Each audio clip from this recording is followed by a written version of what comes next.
কেমন আছো সবাই? একদম বড় সাইজের একটা রুই মাছ নিয়ে চলে এসেছি। একটা নতুন রেসিপি বানাবো। এমন ঘটবে ভাবিনি। যা, সব ভালোই হলো। সবাই ঠিকঠাক করে খাবে, কেউ লজ্জা করবে না কিন্তু। যা লাগবে বলবে আমাকে। মিনু কিচেনে সবাইকে স্বাগত। আশা করছি তোমরা সকলেই ভালো আছো। যা গরম পড়েছে, আমাদের প্রত্যেকেরই ভালো থাকতে হবে। কাকিমাদের গাছ থেকে 3টে বড় সাইজের আম নিয়ে নিচ্ছি। প্লিজ ভিডিওটা তোমরা সম্পূর্ণ দেখো। মাসিদের গাছে বেশ খুব ভালো কলা পাতা হয়েছে। একটা কলা পাতা কেটে নিচ্ছি। চিকু বাবা, চলো গিয়ে রান্না শুরু করতে হবে। রুই মাছটাকে প্রথমে কেটে নিচ্ছি ভালো করে। যা গরম পড়ছে, তোমাদেরকে একটাই কথা বলবো, প্রয়োজন ছাড়া বাইরে বেরোবে না। বেরোলেই ছাতার জলের বোতল অবশ্যই সাথে নিয়ে নেবে। মাসি গো, বঁটিতে তো একদমই ধারই নেই। যা, বঁটির মাথাটাই খুলে গেল। যাই হোক, পাশের বাড়ি থেকে বঁটিটা এনে দিলে বলে মাছগুলো ভালোভাবে কেটে নিতে পারলাম। মাছের মাথা তেলটা বাদ দিয়ে দিলাম। এবার মাছটাকে ভালো করে ধুয়ে নেব। ধুয়ে নেওয়া মাছটার মধ্যে হাফ টেবিল চামচ নুন, হাফ টেবিল চামচ হলুদ গুঁড়ো দিয়ে ভালো করে মাখিয়ে নিচ্ছি। নুন হলুদ মাখানো হয়ে গেছে। 10 মিনিটের জন্য মাছগুলো রেখে দিচ্ছি। 3টে আমের মধ্যে থেকে একটা আম নিয়ে কালকেই আমি আম পোড়া শরবত বানিয়ে নিয়েছি। তোমরা যারা দেখোনি, এই ভিডিওটার শেষে নিচে লিঙ্ক দেওয়া রয়েছে, অবশ্যই দেখবে। আমগুলোর খোসা ছাড়িয়ে ধুয়ে লম্বা লম্বা করে কেটে নিচ্ছি। গন্ধটা কেমন বেরোচ্ছে? ভাই, আমার গন্ধটা খুব দারুণ বেরোচ্ছে। না, একটা খেয়ে দেখো, সত্যি গন্ধটা খুব সুন্দর বেরোচ্ছে। আমটা হেভি টক, খেতে ভালো লাগছে। পরিমাণ মতো একটু কালো সর্ষে নিয়ে নিয়েছি, সাথে একটু জল দিয়ে দিচ্ছি, অল্প একটু নুন আর 2টো কাঁচা লঙ্কা দিয়ে দিচ্ছি। দিয়ে ভালো করে বেটে নিচ্ছি। কালো সর্ষে বাটাটা আমার কমপ্লিট হয়ে গেছে।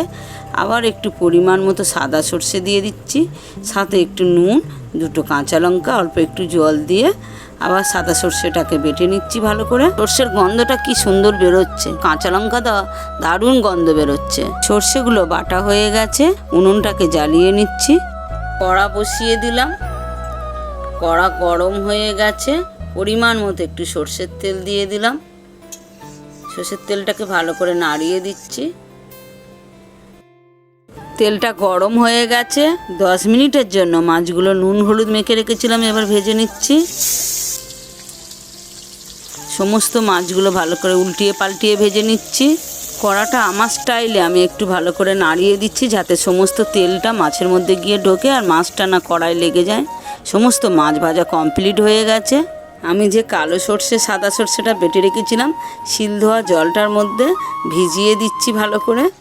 সমস্ত মশলাটা, সমস্ত সর্ষেটা ভালো করে ভেজে তার জন্য বাটি ধুয়ে জলটাও দিয়ে দিলাম।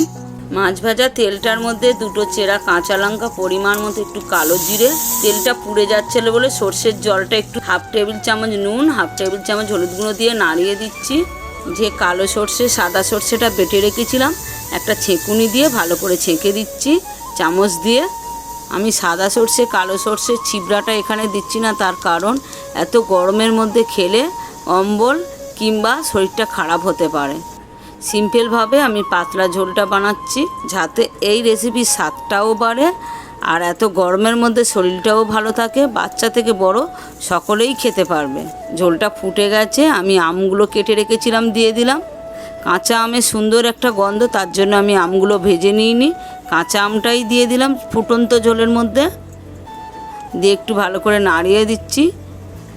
যে মাছগুলোকে ভেজে রেখেছিলাম দিয়ে দিলাম। কাঁচা আমের গন্ধটা যাতে না উড়ে যায় আর আমটা যাতে সিদ্ধ হয়ে যায়, তার জন্য কিছুক্ষণের জন্য একটা ঢাকনা দিয়ে দিলাম। কিছুক্ষণ পরে ঢাকনাটা খুলে দেখি কতটা হয়েছে। প্রায় হয়ে এসছে।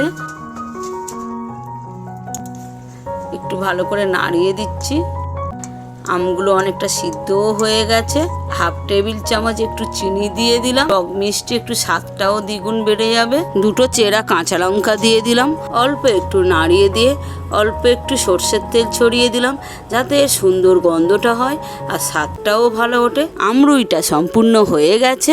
ঢাকনা দিয়ে দিলাম 10 মিনিটের জন্য, যাতে সুন্দর গন্ধটা না উড়ে যায়। আমরা সবাই কলা পাতায় ভাত খাবো বলে তোমরা দুজন কলা পাতা নিয়ে চলে এসছো।